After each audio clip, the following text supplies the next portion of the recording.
Hi, this is the Carbou brand 4x4 Medical Xeroform Petroleum Dressing. Now, I've recently experienced with this because my wife actually had a miter burn, but the problem was I had to change the dressing at home, and this is what they recommend that we get. Now, the Xeroform dressing actually is when you have something like a burn, you really need to keep the wound moist. And since this is petroleum based, it's more of a wet gauze. So when I changed it, I took the old one off and actually had to put the new one on. Now you can see this is does not stick, and that's why it's kind of oily, kind of feels kind of greasy in your fingertips.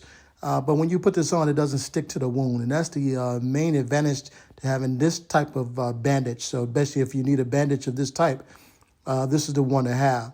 Typically, I changed it, put the new one on. Now, you can put the dry gauze over top of it, but you don't want to put a dry gauze on top of the wound itself because it will stick to the wound. This does not stick because of the petroleum base. So definitely give this one a try if you are in need of this type of gauze bandage that stays moist and keeps the wound moist.